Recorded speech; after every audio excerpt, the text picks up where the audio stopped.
বলা হয় বিশ্বের সর্বাধিক ব্যয়বহুল ভোট ভারতের লোকসভা নির্বাচন। এই নির্বাচনকে ঘিরে কোটি কোটি টাকা খরচ হয় বিভিন্ন রাজনৈতিক দলের। আর রাজনৈতিক দলগুলোর সিংহভাগ অর্থ আসে মানুষের দেওয়া চাঁদা থেকে। তাই কোনো ব্যক্তি বা সংস্থা যদি কোনো রাজনৈতিক দলকে আর্থিকভাবে সাহায্য করতে চান, তাহলে ইলেকটোরাল বন্ড কিনে তার দলের হাতে তুলে দেবেন। 2017 সালে বাজেটে তৎকালীন কেন্দ্রীয় অর্থমন্ত্রী অরুণ জেটলি ইলেকটোরাল বন্ড চালু করার প্রস্তাব রাখেন। পরবর্তীকালে চালু হয় সেই ইলেকটোরাল বন্ড বা নির্বাচনী বন্ড। সেই সময় ওই বন্ড নিয়ে নানান ধরনের চর্চা শুরু হয়, বিতর্ক শুরু হয় দেশব্যাপী। নির্বাচনী বন্ডের বিরোধিতা করে কিছু রাজনৈতিক দল, আদালতে জনস্বার্থ মামলা করে। সেই মামলা করার সেটা গড়িয়ে যায় সুপ্রিম কোর্ট অবধি। এবছর 15 ফেব্রুয়ারি মাননীয় সুপ্রিম কোর্ট ইলেকট্রাল বন্ড বা নির্বাচনী বন্ডকে অসাংবিধানিক বলে রায় দেয়। সেই রায়ের পর আবারও নির্বাচনী বন্ড নিয়ে রাজনৈতিক মহলে একটি জোর চর্চা শুরু হয়। এখন প্রশ্ন হচ্ছে, কি এই ইলেকট্রাল বন্ড? এই বন্ড নিয়ে এত বিতর্ক কেন? শীর্ষ আদালত এই বন্ড বন্ধের নির্দেশ দিলই বা কেন? এসব নানান বিষয় নিয়ে বিস্তারিত আলোচনা করার জন্য এই মুহূর্তে আমাদের আজকের বিশেষ টক শো। নমস্কার, আমি দীপেন আর আপনারা দেখছেন নিউজ ভ্যানগার্ড। নির্বাচনী বন্ড নিয়ে এই বিশেষ টক শোতে আজ আমার সাথে রয়েছেন রাজ্যের বিশিষ্ট অর্থনীতিবিদ চন্দ্রশেখর পিল্লাই এবং ত্রিপুরা ইউনিভার্সিটির অবসরপ্রাপ্ত ফাইন্যান্স অফিসার উত্তম দাস। আপনাদের দুজনকেই স্বাগত। পিল্লাইবাবু, প্রথমে আপনার কাছে আসি। কেন এবং কবে চালু হয় ইলেকট্রাল বন্ড? কি প্রেক্ষাপটে চালু হয়েছিল এবং পৃথিবীর অন্য কোনো দেশে কি এই ধরনের নির্বাচনী বন্ড চালু আছে কিনা, আমাদের জানা মতো? আলোচনার শুরুতেই আপনি রেখেছেন যে নির্বাচন করার সাপেক্ষে যে খরচ প্রয়োজন হয় তা মানুষের চাঁদা থেকেই আসে। এবার চাঁদা নেওয়ার বিভিন্ন মডালিটিস থাকতে পারে, চেকে নিতে পারে, নগদ টাকা নিতে পারে, বা ব্যাংকের ট্রানজ্যাকশনের মাধ্যমে নিতে পারে। এর মধ্যেই একটা ইনস্ট্রুমেন্ট হচ্ছে এই ইলেকট্রাল বন্ড, যেটা ইন্ট্রোডিউস হয়েছে 2017 ফিনান্স অ্যাক্টকে 4টে আইন আইনকে অ্যামেন্ডমেন্ট করে।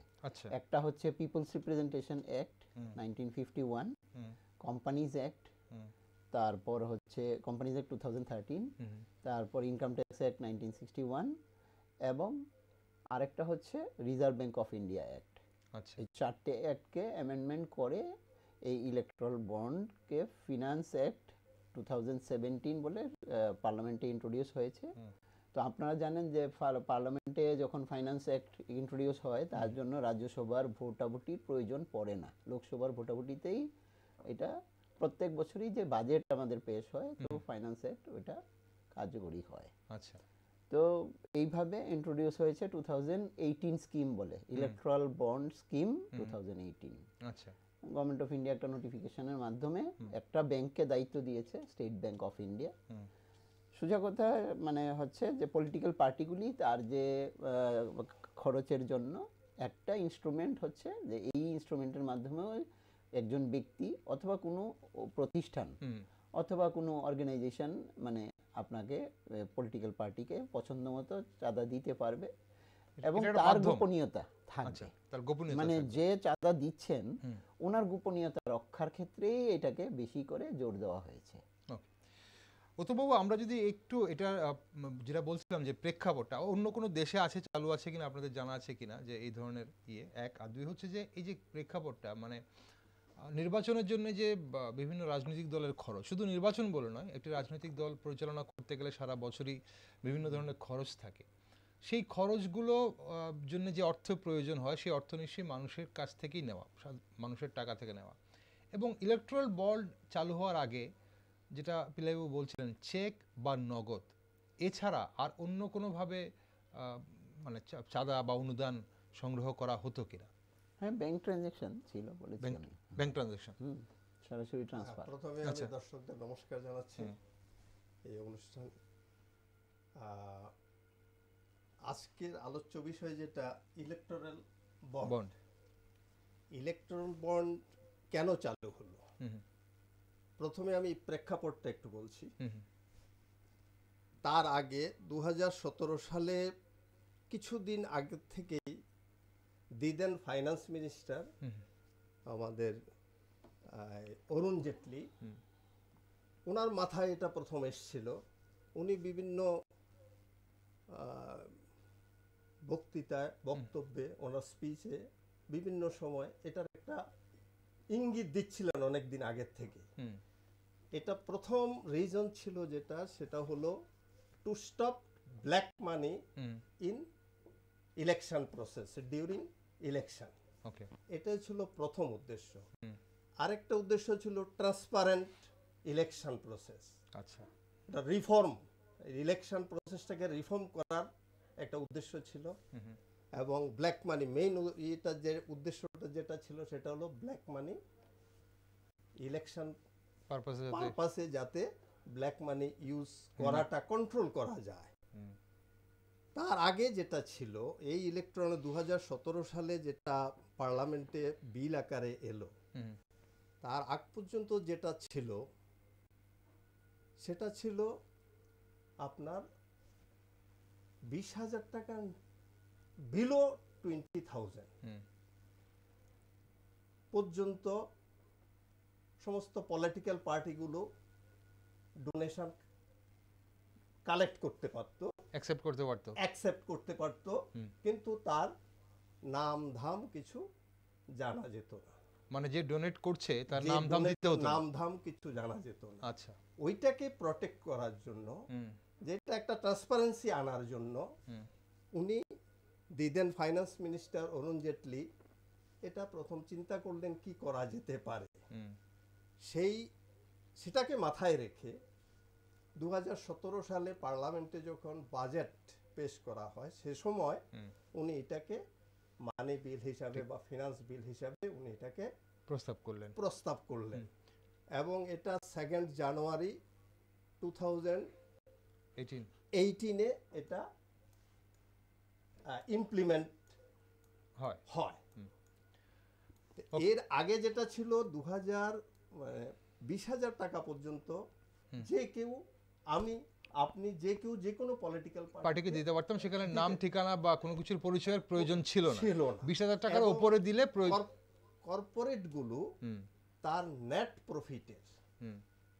প্রফিটের 7.5% সেটা পলিটিক্যাল পার্টিকে সে ডোনেট করতে পারত।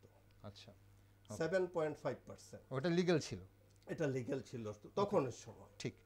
ওকে, এখন কথা হচ্ছে যে এই যে 7.5% আপনি বলছেন কর্পোরেট তার মুনাফা থেকে 7.5% দেওয়াটা লিগ্যাল, সেটা কি মানে নগদ হোক বা চেকের মাধ্যমে হোক বা ব্যাংক ট্রান্সফার, তাহলে সেটা কি লিগ্যাল ছিল? নগদ দিলেও কি সেটা লিগ্যাল ছিল? 20,000 টাকার উপরে চলে যাবে তখন তাকে তার সমস্ত আইডেন্টিটি ডিসক্লোজ করতে হবে। ওকে, আর 20,000 টাকা যখন বিলো 20,000 ডিসক্লোজ করতে হয় না। ওকে, সেই হিসাবে দেখা গেছে যে সমস্ত ডোনেশন কালেক্ট হচ্ছে তার প্রায় 70% এমন যা একটা স্ট্যাটিস্টিক্সে যেটা দেখা গেছে যে কালেকশন হয়েছে তা 70% তার কোনো নাম ধাম কিছু জানার কোনো উপায় ছিল না। এটাকে বন্ধ করার জন্য উনি এটা ইলেকট্রাল বন্ডটা চালু হয়েছে। ফাইন, ওকে। এখন দেখা যায় যে ইলেকট্রাল বন্ড যখন চালু হয় তখন 1,000 টাকা, 10,000 টাকা, 1 লক্ষ টাকা, 10 লক্ষ টাকা এবং 1 কোটি টাকার ইলেকট্রাল বন্ড চালু করা হয় এবং এভাবেই ইলেকট্রাল বন্ড কেনা হচ্ছিল। এখন কথা হচ্ছিল একটু ইলেকট্রাল বন্ড মানে কেনার কি কি নিয়ম ছিল, মানে কারা কিনছিলেন, এটা সাধারণ মানুষরা, কর্পোরেটরা, এবং কেনার নিয়মটা এই যে আপনি বলছিলেন বাবু যে এসবিআই এর মাধ্যমে, একমাত্র এসবিআই এর মাধ্যমে কিভাবে কেনা হতো এবং সেটা রাজনৈতিক দলের হাতে কিভাবে পৌঁছতো? শুধু কেনার ক্ষেত্রে ছিল যে যে কোনো ব্যক্তি কিনতে পারতেন যে কোনো ডিনোমিনেশনে, শুধু কেওয়াইসি ওনাকে একটা দিতে হতো, নো ইউর কাস্টমার বলে কেওয়াইসি একটা ফর্ম ফিল আপ করতে হতো, ডিসক্লোজার আর কি। ওই ডিসক্লোজারটা শুধুমাত্র ব্যাংক জানতো আর সরকার তথ্যটা নিতে পারতো, অন্য কোনো পলিটিক্যাল পার্টিও নিতে পারতো না বা ইলেকশন কমিশন অফ ইন্ডিয়াকেও এক্সচেঞ্জ করা হতো না। আচ্ছা, তো ওই যেটা নিয়ে মানে ট্রান্সপারেন্সির প্রশ্নটা উঠেছে আর কি। তো এটা এখনো ব্যাংকের কাছে এই ডেটা আছে যে কে কত টাকার ডিনোমিনেশনে কিনেছে এটা, এবং যেটা রায়ে বলেছে, মানে 5 বেঞ্চ চিফ জাস্টিসের নেতৃত্বে 5 বেঞ্চ যে কনস্টিটিউশনাল বেঞ্চ যেটাকে স্ট্রাইক ডাউন করলো, ওনারা বলেছেন ওনাদের রায়ে যে 6 মার্চ মোস্ট প্রবাবলি 6 মার্চের মধ্যে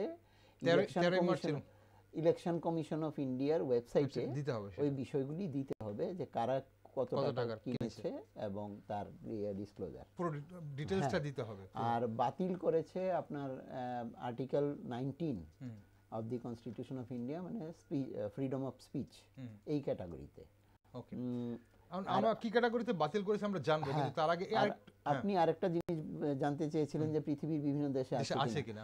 অলরেডি অনেক দেশে আগে থেকেই প্র্যাকটিসে আছে, আপনার আমেরিকাতে আছে, জার্মানিতে আছে, ফ্রান্সে আছে, ইংল্যান্ডে আছে, মানে পৃথিবীর বড় বড় দেশ, উন্নত দেশগুলিতে অলরেডি এর প্র্যাকটিস অনেক পুরনো সময় থেকেই আছে।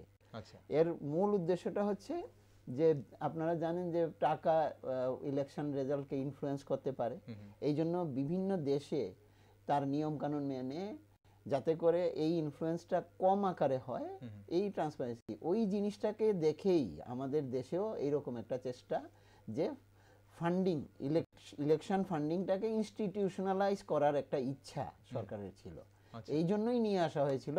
এবং নিয়ে আসার আগে দুইটা মানে কনস্টিটিউশনাল সংস্থা, একটা হচ্ছে রিজার্ভ ব্যাংক অফ ইন্ডিয়া এবং ইলেকশন কমিশন অফ ইন্ডিয়া, তাদের ভিউজ চাওয়া হয়েছিল সেন্ট্রাল গভর্নমেন্টের পক্ষ থেকে। যারা দুই পক্ষই ভিউজ দিয়েছিল মানে in favour of this electoral bond. আচ্ছা, ইন ফেভার দিয়েছিল, হ্যাঁ, in favour reserve bank of India এবং ইলেকশন কমিশন অফ ইন্ডিয়া।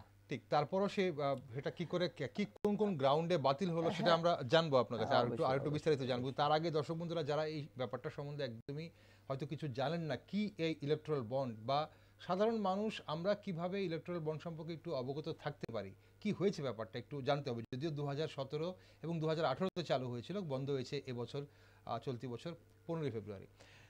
উত্তমবাবু, এই যে যেটা জানতে চাইছিলাম যে ইলেকট্রাল বন্ড যারা কিনছেন, কেনার নিয়মটা, এবং পাশাপাশি কোন কোন রাজনৈতিক দল এই ইলেকট্রাল বন্ডে অনুদান পাওয়ার যোগ্য ছিলেন, যে কেউ কাউকে টাকা দিয়ে দিতে পারছিলেন, মানে কিনে নিতে পারছিলেন বন্ড? না, এখানে একটা প্রশ্ন রয়ে গেছে। ইলেকট্রাল বন্ডের মাধ্যমে ডোনেশন যেটা আমাদের পলিটিক্যাল পার্টিগুলো কালেক্ট করছে, তারও একটা ক্রাইটেরিয়া রয়ে গেছে।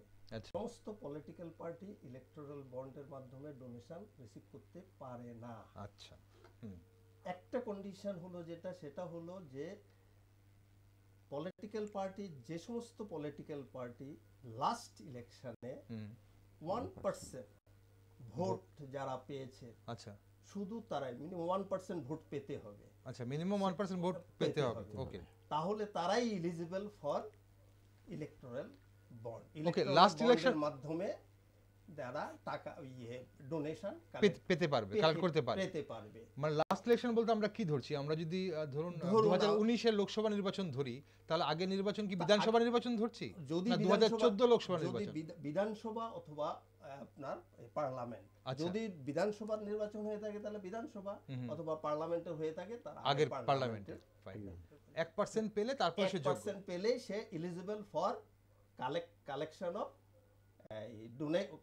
Donation as from electoral bond.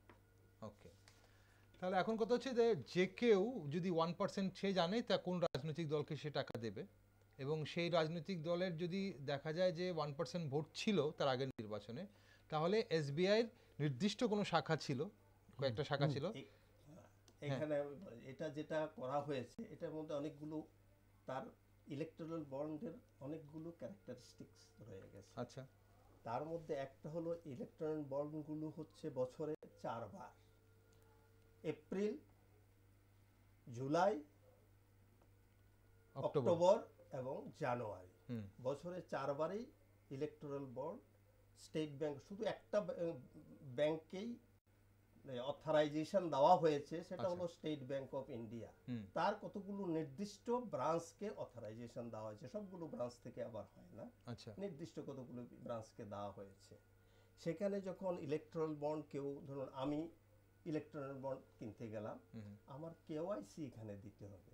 আচ্ছা, কেওয়াইসি দেওয়া মানে হলো আমার সমস্ত বায়োডাটা, এখানে আমার নাম ধাম সমস্ত কিছু আমার ওখানে ব্যাংকের কাছে গচ্ছিত হলো, রেজিস্টার্ড স্টার্ট হবে। এখানে একটা প্রশ্ন, যে কিনতে গেল বা ইলেকট্রাল বন্ড নিতে গেল, সে যদি সেই ব্যাংকের এসবিআই ব্যাংকের কাস্টমার নাও হয়ে থাকে, তাহলেও সে কি নিতে পারছে ইলেকট্রাল বন্ড? এসবিআই ওই ব্যাংক থেকে, মানে যেহেতু এসবিআই থেকে নিতে হবে, তাকে এসবিআই থেকেই নিতে হবে এবং এসবিআই তার একটা ইয়ে রাখতে হবে। আচ্ছা, কেওয়াইসি রাখতে হবে। ওকে ওকে, মানে কাস্টমার হওয়াটা কম্পালসারি না, আচ্ছা, ওকে কেওয়াইসি ফিল আপ করতে হবে, অর্থাৎ ওর ডিটেইলসটা ডিসক্লোজ করতে হবে ব্যাংকের কাছে ডিসক্লোজ করতে হবে যে আমি এই ব্যক্তি, আমি কিনতে চাই। এটার মেয়াদ হলো আপনার 15 দিন। আপনি ইলেকটোরাল বন্ডটা নেওয়ার পরে 15 দিনের মধ্যে ইলেকট্রন আমি যাকে দেব 15 দিনের মধ্যেই এইটা এনকেস্ট করতে হবে, যে পাবে, যে পলিটিক্যাল পার্টি পাবে। হ্যাঁ, 15 দিনের মেয়াদ। পলিটিক্যাল পার্টির কাছে খবর যাবে কি করে? ব্যাংক খবর দেবে নাকি? আমি তো ব্যাংক থেকে ইলেকটোরাল বন্ডটা আমি নিয়ে নিলাম, নেওয়ার পরে আমি পলিটিক্যাল পার্টিকেই তো হ্যান্ড ওভার করলাম। আচ্ছা আচ্ছা, সে ভাঙিয়ে নেবে, বুঝতে পেরেছি। মানে তাহলে 15 দিনের মধ্যে ভাঙিয়ে নেবে। এখানে একটা কথা অ্যাড করি, মানে প্রমিসারি নোট, এই ইলেকটোরাল বন্ডটা হচ্ছে প্রমিসারি নোট, অর্থাৎ প্রমিসারি নোট কিনতে হলে আপনাকে, আপনার হাতে যে টাকাটা আছে ওইটাই promissory note. I promise to pay the bearer, governor যেটা বলে, এই সিমিলার ওইটাও। অর্থাৎ ব্যাংক থেকে আপনি ধরেন 1000 টাকার একটা ইলেকট্রাল বন্ড কিনলেন, তারপর আপনার পছন্দ মতো পলিটিক্যাল পার্টির অফিসে জমা দিয়ে দিলেন, 15 দিনের মধ্যে ওরা এনক্যাশ করে নেবে। আর বন্ডের নর্মাল যে কন্ডিশন, এটা হচ্ছে বন্ড হচ্ছে একটা ডেট ইনস্ট্রুমেন্ট, যে ইস্যু করে তাকে আসলে যে কিনে সে আসলে লোন দিচ্ছে, লোন দিচ্ছে, পরে সে ফেরত দেবে সমান অ্যামাউন্ট, এবং 2 বার, বছরে অন্তত 2 বার ওকে ইন্টারেস্ট পে করবে। এই ক্ষেত্রে ইলেকট্রাল বন্ডের ক্ষেত্রে এই 15 দিনের ট্রানজ্যাকশনের মধ্যে হওয়ার কারণে ওই ইন্টারেস্ট কিছু দেওয়া হবে না। আচ্ছা, এটা হচ্ছে এই ইলেকট্রাল বন্ডের একটা কন্ডিশন ছিল, যে এই 15 দিনের যেহেতু ট্রানজ্যাকশন হয়ে যাচ্ছে, এই জন্য কোনো ইন্টারেস্ট পাবে না, ওই ফেস ভ্যালু যেটা ওইটাই পাবে। আচ্ছা, সেম ফেস ভ্যালুটাই পেয়ে যাবে।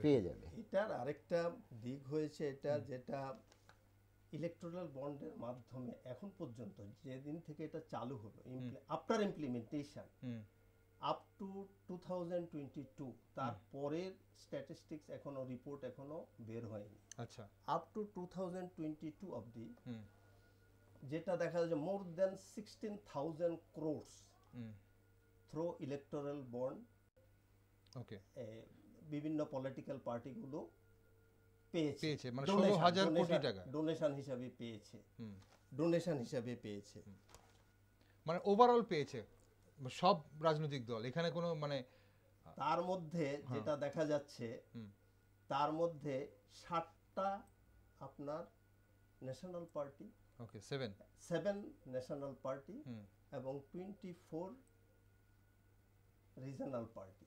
আচ্ছা, তারা এর মধ্যে out of 16,000 crores, more than 9,000 crores এই পার্টিগুলো এই ডোনেশন হিসাবে পেয়েছে এই টাকাটা।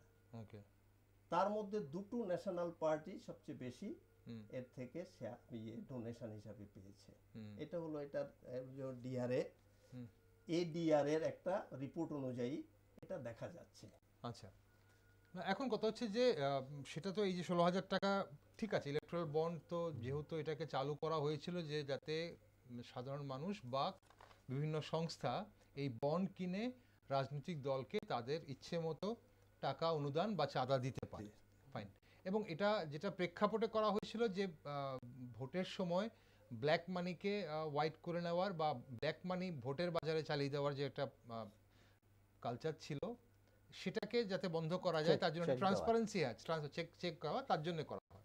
এখন কথা হচ্ছে ইলেকট্রাল বন্ড নিয়ে তাহলে বিতর্ক হলো কেন, এবং এই বন্ডের দ্বারা মানে কারা সুবিধা পাবে, কাদের লোকসান হবে, কিভাবে সমস্যা হবে, কেন হলো বিতর্কটা, হলো কোন জায়গাটা? বিতর্কটার প্রথম কারণটা হয়েছে যেটা, সেটা হলো আমাদের রাইট টু ইনফরমেশন অ্যাক্ট, প্রথম কোশ্চেন যেটা এসছে, এটা একমাত্র রাইট টু ইনফরমেশন অ্যাক্ট এখানে বাধাপ্রাপ্ত। এটা হলো মানে যেটা বলা হচ্ছে যে এটাতে শুধুমাত্র স্টেট ব্যাংক অফ ইন্ডিয়ার কাছেই আমি যে এই বন্ডটা কিনেছি, যে বন্ডটা আমি স্টেট ব্যাংক থেকে নিয়েছি, তার আমার সমস্ত বায়োডাটা স্টেট ব্যাংকে গচ্ছিত থাকবে, আচ্ছা, অন্য কেউ জানতে পারবে না। এটার জন্য বিরোধীরা এটার একটা তুলেছে, যে অবজেকশন তুলেছে, যে এটা কেন, এটা আমাদের রাইট টু ইনফরমেশন অ্যাক্টের প্রভিশন অনুযায়ী সেটা হওয়া উচিত নয়। এটা হলো একটা, যেটা সুপ্রিম কোর্টের অবজারভেশনে যেটা এসছে, সুপ্রিম কোর্টের অবজারভেশনে এটা এসছে। ওকে, এছাড়া আর কোন পরিপ্রেক্ষিতে তাহলে এটা বিতর্ক নেই? অনেকগুলো পরিপ্রেক্ষিত রয়ে গেছে সুপ্রিম কোর্টের অবজারভেশনে, যেগুলো এসছে সেটা হলো যেটা বলা হচ্ছে যে ব্ল্যাক মানিকে বন্ধ করার জন্য, কিন্তু দেখা যাচ্ছে যে ব্ল্যাক মানি বন্ধ করার জন্য সুপ্রিম কোর্টের অবজারভেশনে ওইটাও আসছে যে ব্ল্যাক মানি বন্ধ করার জন্য এই যে অ্যাক্টে যেটা বলা আছে, এই যে বিলটাতে, কিন্তু ব্ল্যাক মানি বন্ধ করার জন্য এই যে টাকাটা, যে এটা যদি মানে ডিসক্লোজ নাই হয়, তাহলে কি করে বোঝা যাবে যে ব্ল্যাক মানি বন্ধ হচ্ছে কিনা? এই হলো সুপ্রিম কোর্টের আরেকটা অবজারভেশন। ওকে, পিলেবু, আর মানে আর কোন কোন জায়গায় বিতর্কটা কোন কোন জায়গায় ছিল? যে বলা হচ্ছে যে বিরোধী দলরা এখন এটা নিয়ে একটা তার বিরোধিতা করছিলেন, বা এটা নিয়ে বিরোধিতা করতে গিয়েই তারা আদালতের দ্বারস্থ হন। এখন বিরোধী দলও তো রাজনৈতিক দল, তাহলে বিরোধী দলের রাজনৈতিক দল হয়েও কেন তাহলে তাদেরকেই যে চাঁদাটা দেওয়া হবে সেই চাঁদার বিরুদ্ধে তারা কেন বিরোধিতা করলেন, এবং বিতর্কটা কোন জায়গায় ছিল, ঠিক আপত্তিটা কোন জায়গায় ছিল বন্ডকে নিয়ে? অ্যাকচুয়ালি দেখুন, রাজনৈতিক দলগুলি থেকেও বেশি যেটা এসছে, যে দুইটা মানে তিনটা অর্গানাইজেশন অ্যাকচুয়ালি এই মামলা চালিয়েছে। এর মধ্যে একটা রাজনৈতিক দল, আর দুটো হচ্ছে একটা এনজিও, আর একটা একাডেমি মানে রিফর্মস, ওই যে ADR, association of Democratic reforms. তো এটাও প্রায় এনজিওর মতনই কাজ করে। তো যেই কারণে মানে বিরোধিতা আসলে এটা সমাজ থেকেই এসছে, যে মানে যেই ট্রান্সপারেন্সির উদ্দেশ্যে করা হয়েছে ওইটা ঠিকভাবে মেনটেন হচ্ছে না, ওইটাই প্রশ্ন মানে তারা তুলেছে আর কি। যেই তিনটা অর্গানাইজেশন করেছে, তারা বলেছে যে ডিসক্লোজারটা এক পক্ষ হচ্ছে, শুধুমাত্র একটা ব্যাংকের মাধ্যমে হচ্ছে, এবং ওই ব্যাংকই জানতে পারছে, বাকি ইলেকশন কমিশন অফ ইন্ডিয়াও জানতে পারছে না। এইসব প্রশ্নগুলি কোর্টের সামনে রেখেছে। তখন ওই 5 জাজেসের বেঞ্চ, কনস্টিটিউশনাল যে বেঞ্চ, ওই বেঞ্চ স্ট্রাইক ডাউন করেছে এবং মানে অবজারভেশন দিয়েছে সুপ্রিম কোর্টের। আমরা জানি সুপ্রিম কোর্টের অবজারভেশন মানে বাইন্ডিংস। এখানে মানে যদি কোনো দেশে কোনো জিনিসের উপর কোনো আইন সরাসরি না থাকে, তাহলে সুপ্রিম কোর্টের জাজমেন্টটাই হচ্ছে আইন। যেমন ওই আমরা উদাহরণস্বরূপ বলতে পারি যে এক সময়ে যে ওয়ার্কিং প্লেসে সেক্সুয়াল হ্যারাসমেন্ট এর বড় একটা case, Vishakha versus state of Rajasthan, ওইটাই রেফার করা হতো। পরবর্তী সময়ে 2013 সনে আইন হয়েছে।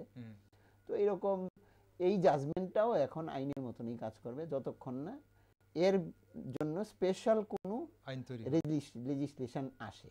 ওকে, ঠিক। এখন হ্যাঁ, তোমাকে আপনি কিছু বলছেন এই বিষয়ে? ওইখানে সুপ্রিম কোর্টের আরেকটা অবজারভেশন ছিল, সেটা ছিল এটা এই বিলটা 2018-তে ইমপ্লিমেন্ট হওয়ার পরে পরবর্তী সময় একটা অ্যামেন্ডমেন্ট এসেছিল।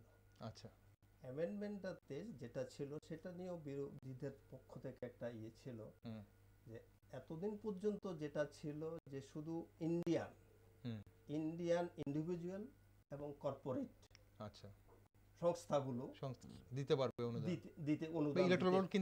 ইলেকট্রাল বন্ড কিনতে পারবে। কিন্তু পরবর্তী সময় একটা অ্যামেন্ডমেন্টের মাধ্যমে বিদেশি সংস্থাগুলিকেও এর মধ্যে অন্তর্ভুক্ত করা হয়েছে। সেটাও একটা অবজারভেশন, বিরোধীদের একটা ছিল, সেটাও একটা সুপ্রিম কোর্টের অবজারভেশন। মানে বিদেশ থেকে যে কোনো জায়গা থেকে শেল কোম্পানি 100% কথা বলছে। যেহেতু এটা জানা ডিসক্লোজ করা হচ্ছে না, কারা কারা দিচ্ছে, কত টাকা দিচ্ছে সেটা জানা যাচ্ছে না, এটা হলো মেইন অবজারভেশন। মানে বিলটা বন্ডটা আনার আগে বলা হয়েছিল যে রাজনৈতিক দলগুলি তার টাকাটা কত পেয়েছে বন্ডের মাধ্যমে, ওইটা তার ব্যালেন্স শিটে শো করবে, এটা ট্রান্সপারেন্সি আসবে। কিন্তু সুপ্রিম কোর্টের অবজারভেশন হচ্ছে যে ওইটা তো ট্রান্সপারেন্সি আসলো, কিন্তু কে কে কন্ট্রিবিউট করেছে, কত টাকা, কোথা থেকে এলো টাকা, কোথা থেকে, মানে ধরুন ইন্ডিভিজুয়াল মিস্টার এক্স কত দিয়েছে, ওয়াই কত দিয়েছে, এইভাবে সেগ্রিগেট ইয়েতে ডিসক্লোজার নেই। যে টাকাটা এলো ইলেকশন কমিশনকে বলেছে যে ওর ওয়েবসাইটে আপডেট করতে, দেখো কত টাকা। এখন যেই টাকাটা এলো সেটা মানে ব্ল্যাক মানি কিনা হোয়াইট মানি কিনা সেটাও তো বোঝা যাচ্ছে না, সুপ্রিম কোর্ট অবজারভেশন ওই তো সেটা মানে সেটা ঘুরিয়ে ফিরিয়ে সুপ্রিম কোর্ট সরাসরি বলছে না, কিন্তু আসলে ফিরিয়ে ওই ব্যাপারটাই আসলে মানে দিদেন ফিনান্স মিনিস্টার যেটা চেয়েছিলেন, তা ওনার প্রথম ইয়েতে যে এটা ইমপ্লিমেন্ট করতে গিয়ে উনি যেটা বলেছিলেন যে এতদিন পর্যন্ত, তার আগে পর্যন্ত 2014 সাল পর্যন্ত যেটা ছিল যে পলিটিক্যাল পার্টিগুলো যে সমস্ত অনুদান পেত সেগুলো তাদের ব্যালেন্স শিটে দেখানো হতো না। এটার একটা প্রভিশন, এটা এখানে ট্রান্সপারেন্সি বজায় রাখার জন্য এটার একটা প্রভিশন উনি এখানে রেখেছিলেন। কিন্তু এখানে উনি যখন এটা রেখেছিলেন তখন টাকাটা কোথা থেকে আসছে এটা শুধু এই যে ডেটাটা শুধু ব্যাংকের কাছেই থাকবে, শুধু ব্যাংকের কাছেই থাকবে, তাহলে এই জায়গাতে যে একটা গরমিল হতে পারে সেটা কি তাহলে ওনারা ভাবেননি তাহলে ওই সময়? এটা হয়তো তখন সেভাবে হয়নি। হ্যাঁ, আর আপনি জানবেন যে কয়লা যে হয়, কয়লার কোয়ালিটি দেখা হয় যে তার হিট জেনারেটিং পাওয়ার কত, মানে কোন কয়লাটার দাম বেশি হবে, কোনটা কম ইনফিরিয়র কোয়ালিটি হবে, আচ্ছা, হিট জেনারেটিং পাওয়ারের উপর। ঠিক এমনি আইন হচ্ছে যখন নিয়ে আসা হয়, তার অ্যামেন্ডমেন্টগুলি আসে এই কারণেই যে আইনের বিভিন্ন লো ফলসগুলি বেরিয়ে আসে প্রসেসের মধ্যে গেলে। তো এইরকম এই ইলেকট্রাল বন্ডেরও একটা বেরিয়েছে যে ডিসক্লোজার হচ্ছে না। যদি এই ডিসক্লোজারটাকে মানে অ্যামেন্ডমেন্ট করে সেন্ট্রাল গভর্নমেন্ট নিয়ে নেয়, তাহলে কিন্তু জিনিসটা আলটিমেটলি কিন্তু ট্রান্সপারেন্ট, একটা ইনস্টিটিউশনালাইজেশন অফ ফাইন্যান্স, মানে ইলেকশন ফাইন্যান্স। তো এটা ভালো হবে, খুব ভালো হবে। এখানে আরেকটা প্রভিশন রেখেছেন, সেটা হলো আপনার ইনকাম ট্যাক্স এক্সাম্পশন। আচ্ছা, এটা রাখা হয়েছে, এটা মানে যারা বন্ড কিনছে তাদেরকে অ্যাক্টের 80 জিজি এন্ড জিজিবি আচ্ছা অনুযায়ী এক্সাম্পশন, যে টাকা যে ডোনেশনটা আমি দিয়েছি তার উপরে ইনকাম ট্যাক্স এক্সাম্পশন হবে, এটাও রেখেছেন। ঠিক। এখন শীর্ষ আদালত নির্দেশ দিল যে আগামী 6 মার্চের মধ্যে এখন পর্যন্ত বিক্রিত সমস্ত ইলেকট্রাল বন্ডের বিস্তারিত তথ্য নির্বাচন কমিশনের কাছে জমা দেওয়ার নির্দেশ দিয়েছে শীর্ষ আদালত। এখন নির্বাচন কমিশনের ওয়েবসাইটে 13 মার্চের মধ্যে ওই সমস্ত তথ্য প্রকাশ করারও নির্দেশ দিয়েছে শীর্ষ আদালত। এখন কথা হচ্ছে যে ইলেকট্রাল বন্ডের বিস্তারিত তথ্য বেরিয়ে এলে যারা বন্ড কিনেছেন তারা কি কোনো ধরনের সমস্যায় পড়তে পারেন? এটা মানে আমাদের এই লেভেলে বলা মুশকিল, কারণ কি আননোন ফ্যাক্ট কিছুটা, যে পড়বে কিনা বা কারা কিনেছে, যেহেতু তথ্য মানে এখনো পরিষ্কার নয় আসেনি। তো এখন সেই তথ্য ব্যাংকের কাছে রয়েছে, ব্যাংক এটা এখন ডিসক্লোজ করতে বাধ্য যেহেতু কোর্ট চেয়েছেন। না, তো সুপ্রিম কোর্টের বাইন্ডিংস আছে, সুপ্রিম কোর্টের ডিরেকশন এসে গেছে, ব্যাংকে এটা ডিসক্লোজ তো করতে হবে। কিন্তু আমার মনে হয় না এটা দিয়ে খুব একটা বেশি প্রবলেম, এটা হয়তো বিরোধী যারা কম পেয়েছে তাদের তরফ থেকে হয়তো একটা ইয়ে উঠতে পারে, কিন্তু সেটা দেখেন যেহেতু এতদিন পর্যন্ত এটা একটা আইনের মাধ্যমে ছিল, আইন তৈরির মাধ্যমে আইন মেনেই দেওয়া হয়েছে, যেহেতু সেই কারণে খুব একটা বেশি হই হল্লা হবে বলে মনে হচ্ছে না, আর হলেও খুব একটা বেশি কিছু হওয়ার মতো নয়। কারণ হলো যেহেতু আইন মেনে করা হয়েছে, এখন এটাকে সুপ্রিম কোর্ট এটাকে বলেছে না এটা স্টপ করতে হবে, এখন থেকে হয়তো সেভাবে আবার নতুন নিয়মে হবে, কিন্তু ওইটাও নিয়ম মেনেই হয়েছে। ওকে, তাহলে এখন সুপ্রিম কোর্টের আদেশে এই বন্ড কেনা তো বন্ধ হয়ে গেছে, তাহলে আইনটা তো আর বন্ধ হয়ে যায়নি বা আইনটা তো উঠিয়ে দেওয়া হয়নি। মানে সরকারের কাছে কি কি প্রভিশন আছে, সরকারের কাছে কি কি প্রভিশন আছে, যে সরকার যদি চায় তাহলে অর্ডিন্যান্স করে করে বিভিন্ন আইনি প্রক্রিয়ার মাধ্যমে সরকার এটাকে মডিফাই অল্টারেশন করতে পারে। কোন কোন জায়গায় একটা ট্রান্সপারেন্সি আসবে, এটা এখন পর্যন্ত আমাদের কাছে সরকারের স্টেটমেন্ট এখনো আমরা পাইনি, যে অনেক অল্টারনেটিভ রয়ে গেছে, কিন্তু কি করবেন এখন পর্যন্ত কোনো সরকারি স্টেটমেন্ট পাওয়া যায়নি না।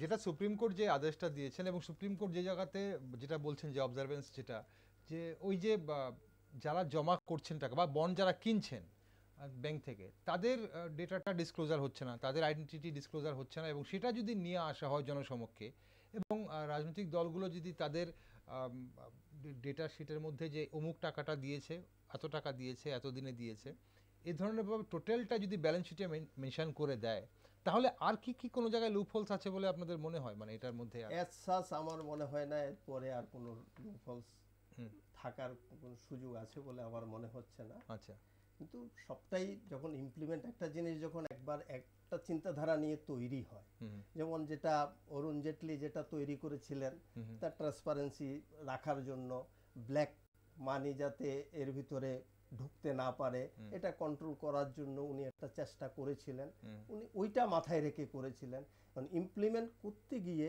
দেখা যাচ্ছে এই সমস্ত লুপহোলসগুলি বেরিয়ে এসছে। আচ্ছা, এখন আবার যেটা হচ্ছে সেটাও ইমপ্লিমেন্ট করার পরে হয়তো দেখা যাবে, এখন আমরা আগের থেকে ইন অ্যাডভান্স আমরা কিছু ফোরকাস্ট করতে পারছি না। আসলে গভর্নমেন্টের দুই হাত, এক হাত হচ্ছে জুডিশিয়ারি আর এক হাত হচ্ছে এক্সিকিউটিভ। এক্সিকিউটিভরা কাজ করতে করতে কিছু ভুলভ্রান্তি করতে পারে, জুডিশিয়ারি তা চেক করবে, চেক করে ব্যালেন্স করবে, এইটাই সিস্টেম। তো লেজিসলেশনে এরকম আপনি একটাও লেজিসলেশন বলতে পারবেন না যে ওই লেজিসলেশনে প্রশ্ন ওঠেনি বা চেঞ্জ হয়নি, মডিফাই হয়নি। এটা প্রক্রিয়া একটা, এবং এটাকে ফাইনেস্ট থেকে ফাইনেস্ট মানে ফিল্টারিং করতে করতে বেস্ট যে অল্টারনেটিভ ওইটাকেই নিয়ে আসা হয়। এইটাই, এই জন্যই আমাদের লেজিসলেচার মানে বিধানসভা বলুন, লোকসভা বলুন বা রাজ্যসভা বলুন, এইগুলি কাজ করছে। এখন এখানেই জানার ইচ্ছে হয় যে আমি যে প্রশ্নটা করেছিলাম যে পৃথিবীতে অন্য কোনো দেশে এটা চালু রয়েছে কিনা, এবং আপনি বললেন যে প্রগতিশীল দেশগুলোতে চালু রয়েছে এবং ডেভেলপড কান্ট্রিজগুলোতে চালু রয়েছে। সেখানে কি যারা ডোনেশন কিনছেন বা ইলেকট্রাল বন্ড কিনছেন তাদের ডিসক্লোজ করা হয়, তাদের আইডেন্টিটি ডিসক্লোজ করা হয়? মানে এরকম বলে কোনো উদাহরণ আছে কি, জানা আছে কি আপনাদের? আমেরিকাতে আছে, মানে তারপর জার্মানিতে আছে, ফ্রান্সে আছে, কিন্তু মানে ডিসক্লোজার কি লেভেলে হয় ওটা এত ডিটেইলস আমরা মানে তৈরি করা আছে বা দেখে আসিনি। ওকে, এখানে আরেকটা জিনিস, যদিও এটা একটু অন্য বিষয়, মানে এটার সঙ্গে রিলেটেড, একটু রাজনৈতিক বিষয়। এই যে জাতীয় দল বলা হচ্ছে যে ন্যাশনাল পার্টি এবং রিজিনাল পার্টি, উত্তমবাবু যেটা বললেন যে 7টা ন্যাশনাল পার্টি এখানে ডোনেশন পেয়েছে এবং 24টা রিজিনাল পার্টি পেয়েছে। রিজিনাল পার্টি এখানে যেহেতু এটা মানে জাতীয় দলগুলো বেশি পাচ্ছে এবং রিজিনাল পার্টি কম পাচ্ছে, এখানে রিজিনাল পার্টির কিছু কিছু রিজিনাল পার্টি হয়তো 1% ভোট পায়ও না। এখন তাদের জন্য কি এটা ডিসফেভার বলে মানে মনে করা হচ্ছে? তারাই কি সেটা বিরোধিতা করছে বলে মনে হয়? না, দেখুন, ন্যাশনাল পার্টি যেগুলো সারা ভারতবর্ষব্যাপী তাদের একটা অ্যাক্টিভিটিস চলছে, আর রিজনাল পার্টিগুলো তার একটা সীমিত রাজ্যের মধ্যে অথবা দুটো রাজ্যের মধ্যে বা 3টে রাজ্যের মধ্যে তারা সীমাবদ্ধ আছে ওখানে। সেই কারণে স্বাভাবিক কারণে যারা ন্যাশনাল পার্টি তাদের ইয়েটা বেশি আছে, অ্যাক্টিভিটিসটা বেশি, সেই কারণে তারা ডোনেশনটাও বেশি পাচ্ছে, তাদের কাজকর্ম বেশি, অ্যাক্টিভিটিস বেশি, বিভিন্ন জায়গায় স্টেট ওয়াইজ তাদের অ্যাক্টিভিটিস বেশি। আর প্রত্যেকটা পার্টিকে, পলিটিক্যাল পার্টিগুলোকে চালানোর জন্য তাদের তো আর নিজস্ব আলাদা কোনো ইনকাম নেই, তাদের ডোনেশনের উপরেই নির্ভর করতে হচ্ছে। আচ্ছা, সুতরাং সেটা ডোনেশনের মাধ্যমেই আনতে হবে, অথবা চাঁদা, ডোনেশন যেটাই বলি আমরা, সেভাবেই আনতে হবে। কারণ ন্যাশনাল পার্টিগুলো স্বাভাবিক কারণেই তাদের অ্যাক্টিভিটিসটাও বেশি, তারা কাজকর্ম বেশি করছে, সেই কারণে তাদের ডোনেশনটাও তারা বেশি পাচ্ছে। সেই কম্পেয়ার যদি করি আমরা রিজনাল পার্টির সাথে, তাহলে স্বাভাবিক কারণে রিজনাল পার্টিটা সীমাবদ্ধ জায়গার মধ্যে, তাদের লিমিটেশন আছে, সুতরাং তারা স্বাভাবিক কারণে তারা ইয়েটাও কম পাচ্ছে। সেই জায়গায় তাদের কম্পিট করার জায়গাটা মানে কমে যাচ্ছে, কম্পিট করতে পারছে না বলে কি বিরোধিতা বলে, সেটাও কিন্তু অনেকেই বিশেষজ্ঞরা মনে করতে পারে, অন্যান্য বিশেষজ্ঞরা মনে করছে। এখন একটা কথা বলবো যে অ্যাকচুয়ালি এই যে জাজমেন্টটা এসছে এটা অনেকগুলি সাবজেক্টকে কভার করে, মানে পলিটিক্যাল সায়েন্স, সোশিওলজি, তারপর হচ্ছে কমার্স, ম্যানেজমেন্ট, তারপর আপনার ল, বিভিন্ন মানে 6-7টা সাবজেক্টকে কভার করে, ইকোনমিক্স। তো আমার মনে হয়, এবং সরাসরি রাজনীতির দলগুলিও, তো এই জন্য যার যার আলাদা আলাদা ভিউজ থাকবে এই ব্যাপারে। সোশিওলজির যে ভিউজ থাকবে তা পলিটিক্যাল সায়েন্সের সঙ্গে হয়তো মিলবে না, বা পাবলিক অ্যাডমিনিস্ট্রেশনের লোকের সঙ্গে মিলবে না। কিন্তু সবাই আমরা আসলে আলোচনা করে জুড়তে পারি, আর এই সিস্টেমটাকে আরো কত সুন্দরভাবে মানে নিয়ে আসতে পারে সরকার, এই জন্য সরকারকেও হয়তো এই আলোচনাগুলি সাহায্য করতে পারে। এখন কথা হচ্ছে যে আমরা পুরো ব্যাপারটা একটু বোঝার চেষ্টা করলাম আপনাদের কাছ থেকে, এবং যতটুকু আমাদের দর্শক বন্ধুরা যারা সঙ্গে ছিলেন ওনারাও হয়তো বুঝতে চেষ্টা করেছেন যে ইলেকট্রাল বন্ডটা কি, কবে শুরু হয়েছিল, কিভাবে শুরু হয়েছিল, কারা এই ইলেকট্রাল বন্ড কিনতে পারতেন এবং কাদের জন্যে কিনছিলেন, এবং কোন কোন রাজনৈতিক দল কারা এই বন্ড পাওয়ার যোগ্যতা রাখতেন, এবং কেন এটা নিয়ে বিতর্ক হলো, এবং সুপ্রিম কোর্টের রায়ে, মাননীয় সুপ্রিম কোর্টের রায়ে কেন এই আপাতত এই বন্ড বাতিল করা হলো, এবং বাতিল করার পর কি কি করতে হবে, মাননীয় সুপ্রিম কোর্ট কি কি আদেশ দিলেন।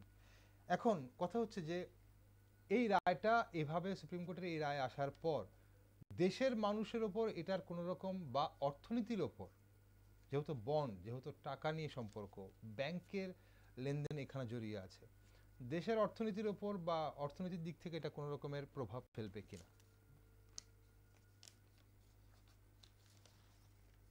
আমাকে বলছেন? বলুন, যে কোনো একজন বললে। সেটা আমরা যদি ওইভাবে চিন্তা করি, অর্থনীতির উপরে, ইন্ডিয়ান ইকোনমির উপরে খুব একটা বেশি প্রভাব ফেলবে বলে আপাতত দৃষ্টিতে মনে হচ্ছে না।